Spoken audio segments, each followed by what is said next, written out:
Good morning. So it's finally here. Saturday. It's 3 a.m. I have my drop bags and all of it, everything on me. I'm going to the shuttle bus and then to the start line. Also, I will drop one of the bag on the shuttle bus and one on the start line. I had breakfast, so everything is good. I didn't have much sleep though. I slept like 2 hours, and also I woke up like every 20 minutes, I guess.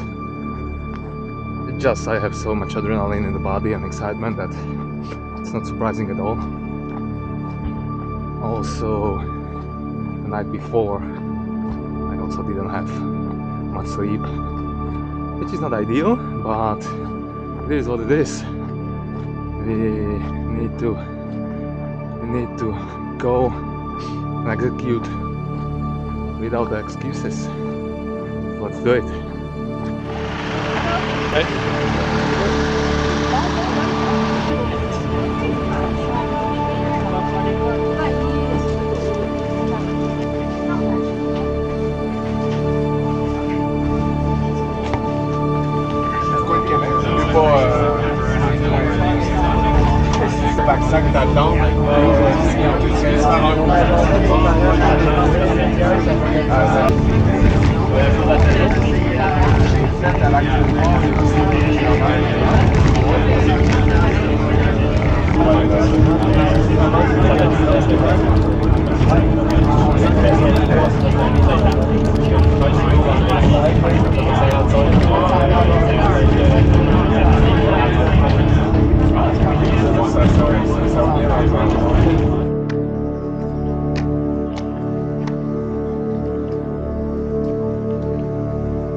Sur l'année suivante, sur 2023. So 4:40 in the morning, so in 20 minutes to start. And it's a nice sunrise, as you can see. And what a great, amazing area to start. But a lot of mosquitoes around, which is not very pleasant. Anyway, cannot wait. So excited. So let's do it. First 15k uphill, 950 meters of elevation. Then mostly downhill or up and down. And yeah, and my strategy is to not seeing this as 110k, but more like 11 10k blocks, which seems more doable, manageable. So that's my strategy to go to this race, and also focus on nutrition and hydration every hour, around 300-350 calories, 60-70 grams of carbs, 1000 milligrams of sodium, and around a liter, something like that, of fluids. So yes, we're ready. Et les voilà, mesdames et messieurs, prêts pour le QMT 80, QMT 110. La météo est au rendez-vous. We wish you all an amazing race. You are going to be on some of the most beautiful trails in North America. Vous allez sur plusieurs des plus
so 5-ish K done.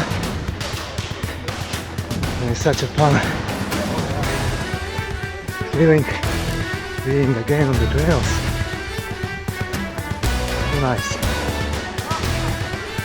This part is actually pretty runnable, which is good.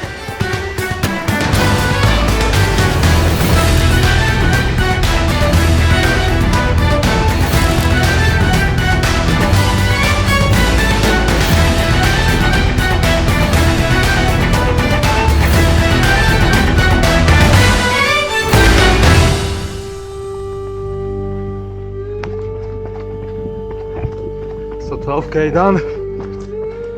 Now it's nice downhill section. Finally we can run as well. So far so good. I mean, the uphill was challenging for sure, but I feel good. I'm top of my nutrition. I need to be more focused on hydration because it's pretty humid. Other than that, it's okay. First aid station should be in 3 kilometers in front of us, so I will drink a lot of water, maybe some coke, then we can continue. Alright.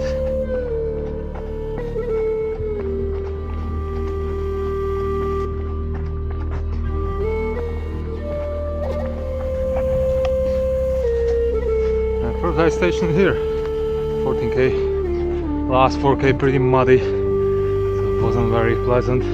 It's pretty hard to run through the mud, especially when it's slippery as fuck. Well, anyway, it's time to hydrate for sure.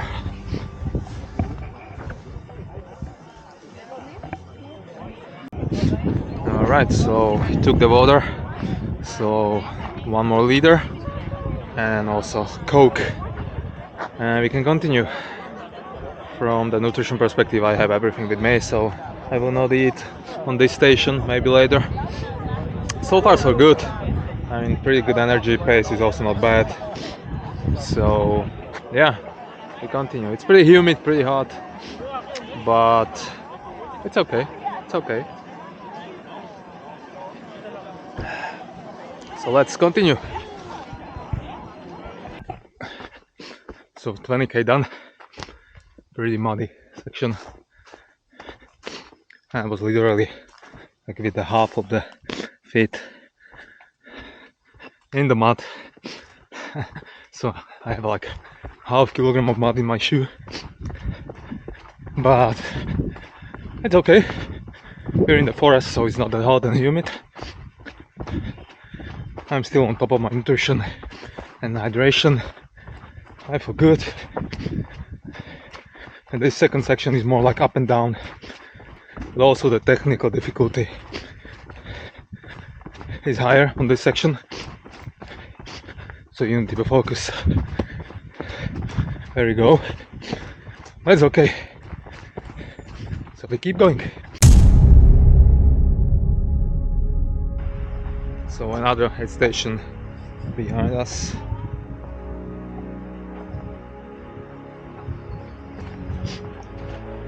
$28K, 28.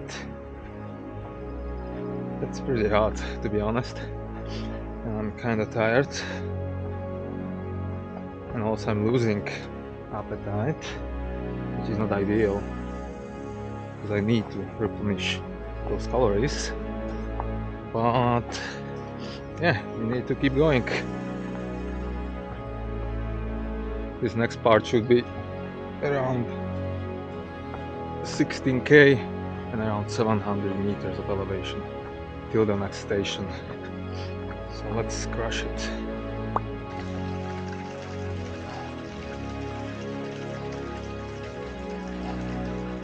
We're in the nature, don't judge me.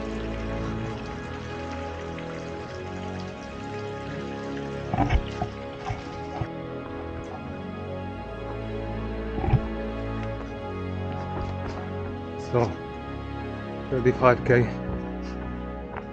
a lot of steep downhills on this section, and I'm not fan at all. I can feel the damage on my quads, but Still going. Still going. I feel okay. I mean, I am tired, but it's okay. And in 7K, it's marathon done and another head station. So I'm looking forward for that. So let's go there.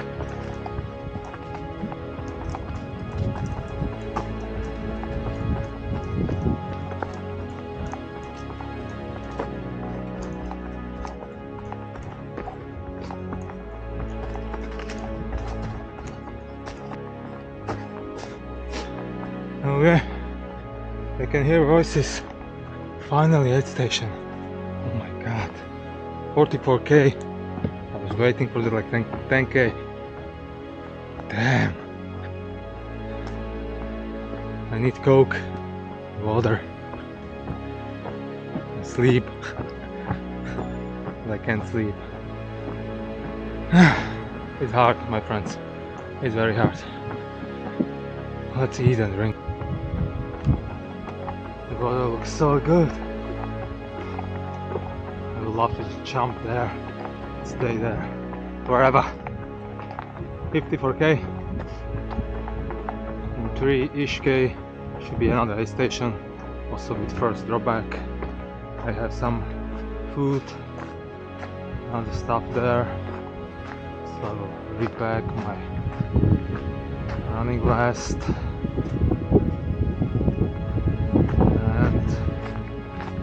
What the fuck is this? Very pleasant. And then another 53K. That's crazy number still.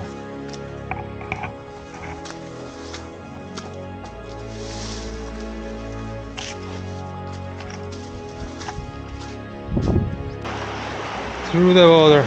Very good.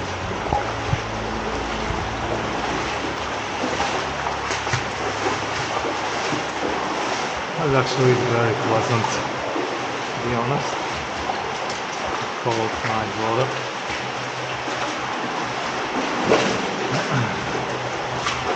So yeah.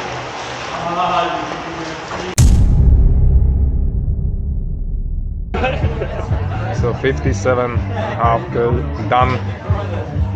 We are in the Monsigny, the first drop back. I have clean socks, some nutrition, and we will continue. 52.5 kilometers to go. I can't talk anymore. Yeah, it's pretty hot. All good, all good.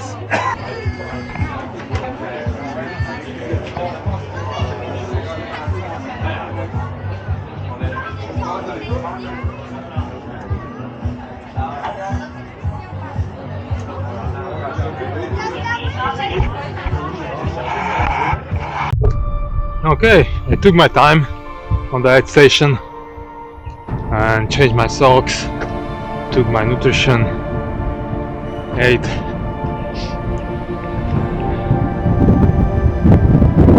Now we continue. Next section is 11 kilometers. We roughly 50 meters of elevation, and it's another aid station.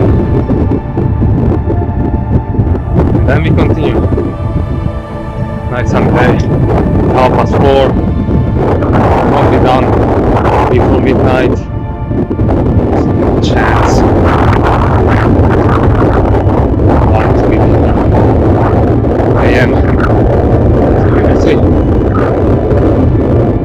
We will see. That was nice. We will see the nature around. It's awesome. So yeah, let's continue. My friends. My dear friends. Seems like everything else. Cool! Okay, I'll follow you through then.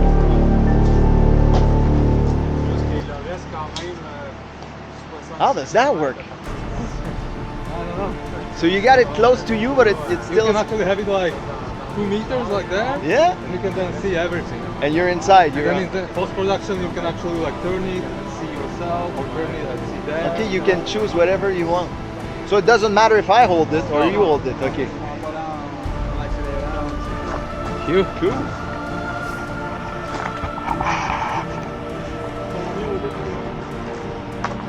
The yellow one? Red? Okay, the red one. All right. Cool, have a nice race. Yeah, thank you.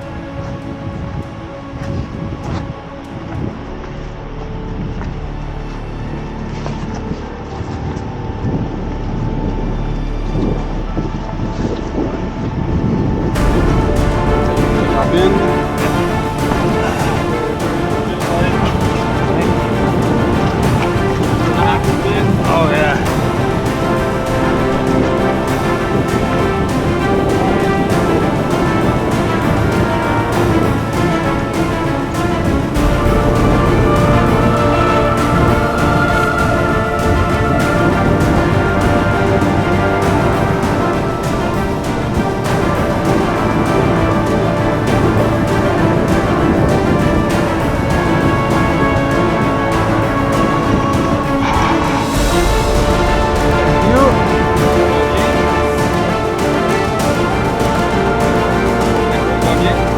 Sorry? The race is good? Yeah, all good so far. Alright. Yeah, thank you very much.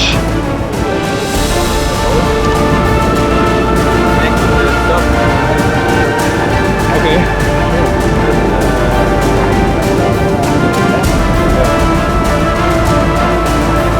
Okay. Thank you very much.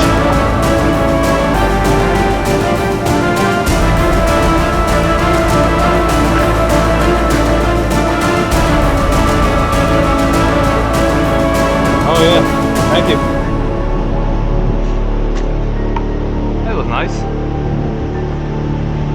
And I will do it again in 34k, almost before the finish, during the night. That's nice. Okay.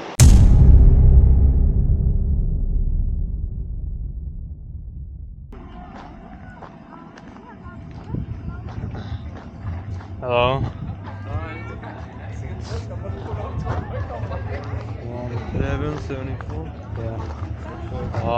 What? I will drop out here, but I will not continue. It's over. Hmm?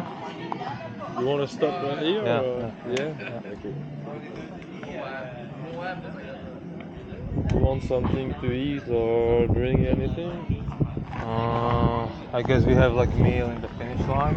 Yeah, exactly. So you can eat it too. I will just take my drop back. Yeah. So it's 1174. Yeah. There you go. Thank you. No problem. It's over? Yeah, unfortunately. Sorry? Unfortunately, yeah, I can't. Okay. Are you okay? I'm okay, just I don't have nothing in me anymore. Okay. Yeah. Are you alone? Or are I'm you alone, alone? You're okay to go down? Yeah, sure. And everything is you sleep here or you Yeah, take I like 2 kilometers away in the hotel. okay, just to be sure that you can take a few minutes here if you want. I mean, I'm okay. I just need to eat something like normal, solid. Yeah. So, you heard that. I decided to drop out. Kilometer number 80. And I don't know. I just don't have like any power anymore in me. I'm sad that I need to finish like this, but I don't know. I need to process it. I need to go through the whole race. But I mean, it was a nice lesson for sure. And Good job. thank you. Finish job. Thank you. Yeah, it wasn't my job. It wasn't. So it was my longest run, but not with successful finish. Anyway, it was a nice lesson, and I will be able to take something from that for sure. And I will be back stronger. And I will do my revenge. But yeah, it's sad. Because I came for 110. That's life, I guess. But thank you guys for supporting, and see you in future adventures. Yeah.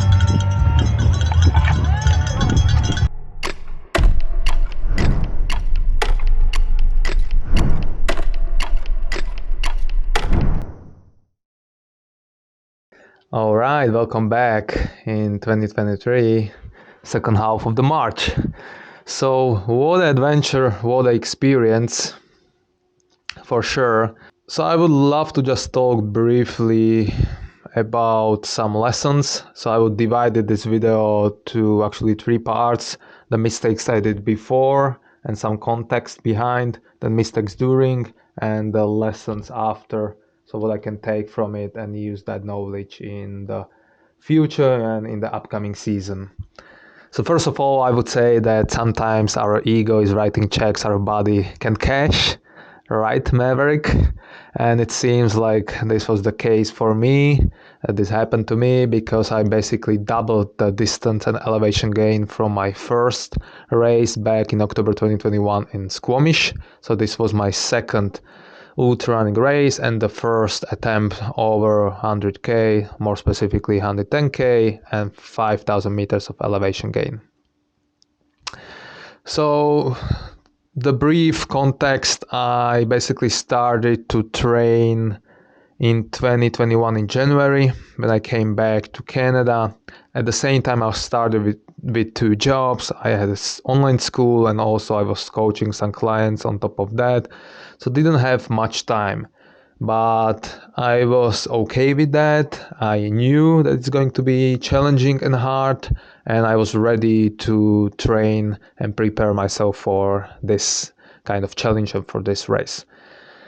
The first big mistake I did, that I didn't have a specific training plan. So basically I was running, but also I was going to the gym and doing like bodybuilding style of working out 5 times per week, and also I was doing jiu-jitsu, very different sport than anything else. So it was obviously very taxing for the body and I didn't run as much.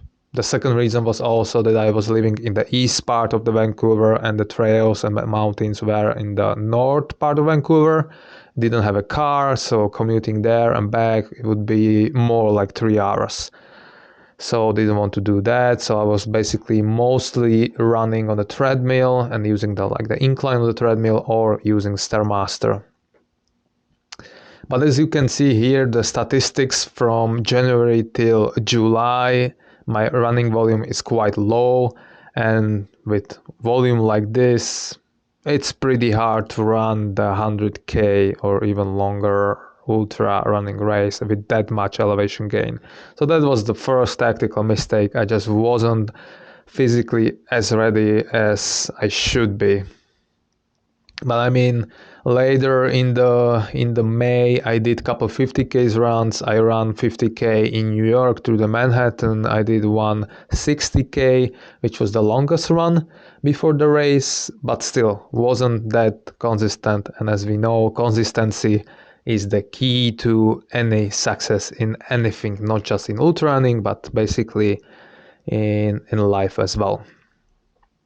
So that was the mistake number 1. The second mistake was actually in the race week when I flew from Vancouver to the other side to Montreal, and I slept in hostel 2 nights before the race. I didn't sleep very good. As we know, hostels are not the ideal thing and the ideal place for the quality sleep.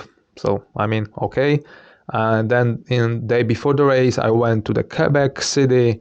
I went for my bibs, for my bib number and for my drop bags. And here it was the second mistake, that I didn't have the nutrition plan or strategy. Meaning I had the bars and the powders and gels with me, so all of the products, but I didn't have the strategy, what I want to use, when, what I want to have in the drop bags, so the logistic behind. So basically I was creating the nutrition plan for that couple hours before the race. Took me 2-3 hours, finish at 11 p.m. So I had only like 3-hour window for sleep because I needed to wake up at 2 a.m. Fell asleep at midnight, woke up every 15-20 minutes because of the adrenaline and excitement. So basically I didn't have any sleep before the race. Not ideal, but I was okay. It is what it is. As you could see in the video, I was still excited, so I was like, okay, let's do it. So that was before. Then during first 15-20k was actually that was actually pretty smooth, pretty good. I was on top of my nutrition, so eating, hydrating, all of that was pretty good. But then I started to lose my appetite, and I wasn't ready for that. So I didn't have any answer, any solution for that. And that was a mistake, because with the current knowledge, I would say you can use maybe like ginger ale, mint, peppermint. You can wash actually your mouth, and it can help with this issue. But I didn't have any solution back then. And that's obviously a very big issue when you're not putting the nutrition back to the body. So basically I was bonking and I was underfueled, and not literally, but I throw away all of the nutrition I had with me, and I was eating only like the rice balls on every aid station and drinking Coke, but it wasn't enough. So that was a very, very big mistake. Then I came to the aid station on kilometer 57, where I had my first drop bag. As you could see in the video, I was lying down on the ground. I was basically done, but I mean, I was okay. We need to continue another 53k, which was mentally quite hard. But anyway, I continued. But then after 72k, I basically lost it in my head mostly, because I remember vividly that I had a conversation with me that like, this is hard, I can't continue, like, why am I doing this? This is pointless, useless. Like, let's finish this. Like, I don't care. And I came to the aid station on kilometer 80, next to the finish, and I lost it there. And I would say it was 95% or even more the mental thing, that I lost it in my head. I just didn't had the mental plan what I will do, because back before the race I was like, I will be done in 19-20 hours. So I will need to run like 2 hours in the night, but I will use my headlamp, that's okay. But I wasn't ready. I didn't have any mental plan or strategy that I will need to run through the night, basically through the morning, and I will be done like at 4, 5, 6 a.m. So running through the whole night, I just wasn't ready for that. So I lost it mentally. So that was the huge mistake, that mentally, not just physically, but mentally, I wasn't prepared for this kind of challenge. So that's a mistake for sure I did. And now the lessons I can take from it. So I would say I'm not angry on myself or my past self. It was just my best what I could do at that moment in that event. So I don't like failures, I don't like to quit or anything, but on the other hand, it is the opportunity to grow, the opportunity to be open-minded, take the lessons, the data, the information, and use them in the future, in the upcoming season, and just be better.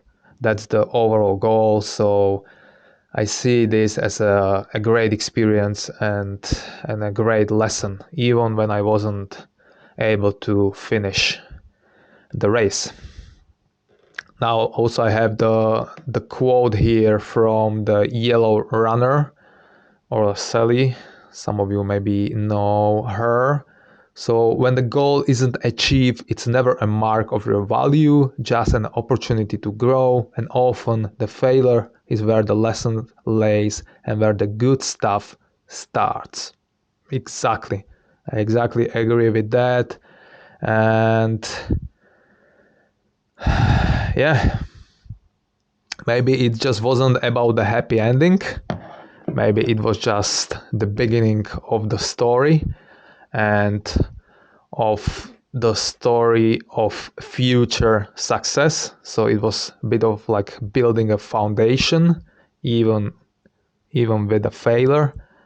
And I really feel that I'm much better and smarter, and I understand these things more, especially because of the failure, because it created this fire in me, this motivation to get better and to even like have a revenge maybe in the future, that I will come back to the Quebec and I will run that race and I will smash it.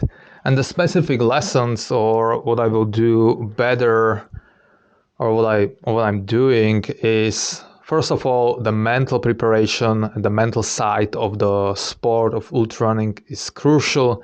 I would say it's maybe even more important than the physical training. Obviously, running volume and all of the other aspects, that's very important for success in ultra running. But I really believe that in the key moments, how your head is working is much more important. And if you're mentally strong and ready for a challenge, you will embrace any setbacks and you will be able to go through that. So mind over body. Another thing with the nutrition, you should know exactly what you want to use and when. So the specific products, you should have some variation there, so you will be not like sick of it. You should also know the order of foods you want to take, meaning maybe you will find that you like to start with liquid calories, then to have some solid, and then repeat that. You will also maybe find that what amount of caffeine is great for you, and maybe you don't want to exceed that because then you don't feel good. So all of these things you should train months before your race. You should do it in every long run and just have that data, the knowledge, the information. You should know your preferences, and with that it's much better to come to the race because you know exactly what you want to use, and you can then focus on the actual execution in the race and not to be stressed out about other stuff. Then obviously the sleep, very important, the sleep pattern, to be used to waking up in the morning and to even like run in the morning. That's also important. On the other hand, that can be quite challenging when you have a family, job, or other stuff, but it's something you can think about. And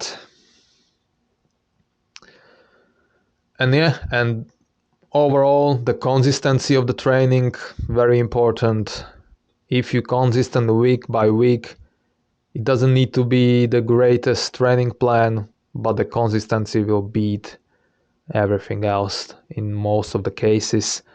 And then also having fun. That's a crucial component. That's a key component, I would say, to have a fun in your trainings and to be looking forward for the race and to enjoy it and to share it with others, to share it with friends, with your loved ones. This is the sport about the community. Even when you're running alone, it's still about other people as well.